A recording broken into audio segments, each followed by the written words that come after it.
Araw mga katabang. So ngayon po, panibagong araw, panibagong vlog. Muli po, samahan nyo kami sa bahay ni Nanay Richilda.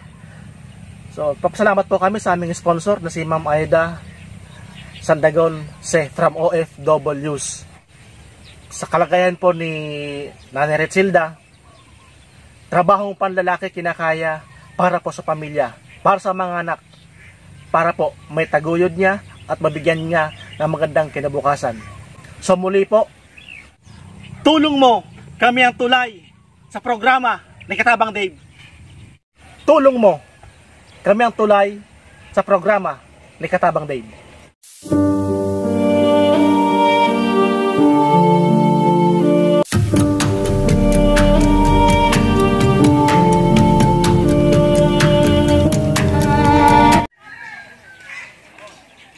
Yung mga katabang si Nanay.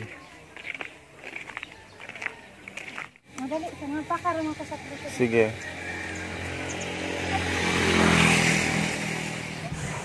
Tuwang-tuwa ang mga kasamahan ni Nanay Richilda dahil po sa may biyayang dumating sa kanya ngayong araw. Kami ma'am. Sari po kami. Hindi man sa kami po sir. Katakin na Eretsi.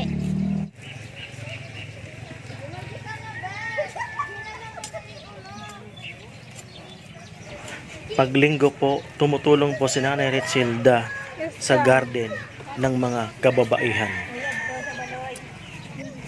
Sa Gawat Kalinga. Likas pong napakasipag ni Nanay Richilda at siya rin po ang nagpapakain sa apo at sa anak. Tapo man sa naili. Nakakatuwa po yung mga bata kahit po walang ulam ay kumakain po sila para po malamanan ang kanilang tiyan. At kung ano po ang nasa hapagkainan, ayun po ang pinagkakasya at pinagsasaluhan ng pamilya ni Nanay Richilda. Sa kabila po ng kahirapan ay nanatili pong malakas at matatag si Nanay Richilda para po sa kanyang mga mahal sa buhay, para maibigay at may taguyod ang pangangailangan ng mga anak at ng asawa na nasa kulungan.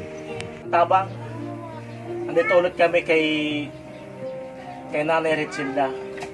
So pasalamat kami sa aming sponsor na OFW na si Ma'am Aida Sandagon C. So kumusta po ulit, Nanay Richilda? Araw-araw nakakaraos naman. O, yung sa pagdatinda niya po, kumusta naman po? Okay lang.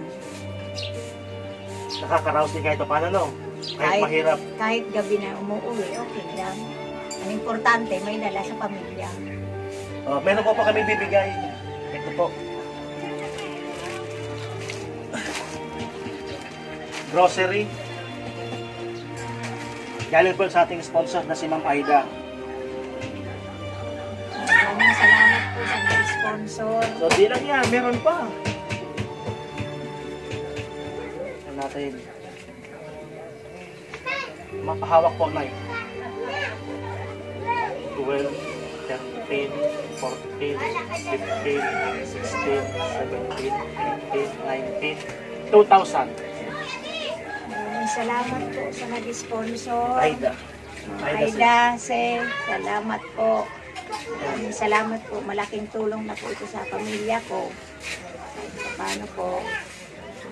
So, ano pong gagawin mo dyan sa pera? Gagawin ko pong kapital, magtinda-tinda ng mga kakanin. Ito, pambili ng bigas. Yan. Maraming salamat po. Muli po, maraming salamat po sa ating sponsor na si Ma'am Aida Sandagon C. So yan nga po, yung iba daw po bibili ng bigas, tapos yung iba po, the rest, ipupuhunan po sa maruya, sa turon, o sa mga kakanin po. Ipaglalako po ni Nanay Richilda. Nakaalalay lagi si Nanay Richilda sa kanyang anak at sa kanyang apo. Pasan man niya ang mundo, pagkasama ang pamilya at ang mga anak, ay nanatili pong malakas. Ano po yan, nanay? Yung asawa mo niya po, nabibisitan niyo po sa loob ng kulungan. Dapat nga ngayong linggo kaso may labada pa ako. Naglalabada ka pa? Linggo nabibisita ako sa kanya. Kaso ngayon, hindi pa ako nakakapagsimula. Kasi nag-garden muna. Yun sa Labada ko. Tapos, Kada linggo may labada ako. Monday to Saturday, nasa kantin ko ako tumutulong. buti po yung 200 na pagkakasya na po sa araw-araw. Pagkakasya. Paano po yung ni mama mo? Yung 82 anyos. Yung kapatid ko naman po, nagpapalit pang gatas. Ay, panggatas. Gatas na. Ano po yung pinakano? Kumbaga po, yung sa araw-araw po, ano po yung kadalasan na ulam ng mga anak mo? Ayan, hindi ako nawawala ng noodles, tuyo. Tatawanan nga ako ng mga anak nung pinagtatrabawan ko kasi 20-20, nakakabili ako dun sa palengke. Tigba 20, 20 tuyo, 20 bali, 20 bulinaw. Yan, ang dala ko sa kanila. Talagang budget talaga, no? Budget. Minsan naman pag nakakalaba ako pag linggo, bumibili ako mga noodles, pansit canton, sabon. Yung siya 350. Paglaba ko 350. Kada linggo lang. Kada linggo lang. Dito ang bakyo. Kada linggo lang.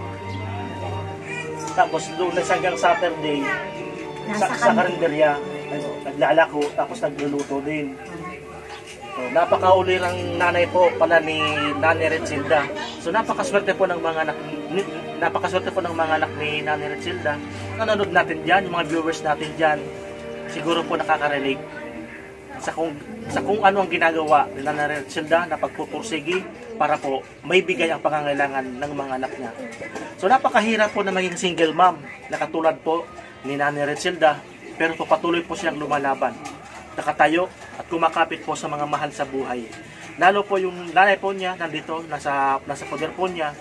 So malaking bagay po na kumbaga nasusubaybayan pa rin niya, kasama niya yung kanyang ina. Malaking bagay na po yung naibigay po ng ating sponsor. Muli po sa programa ni Katabang Dave.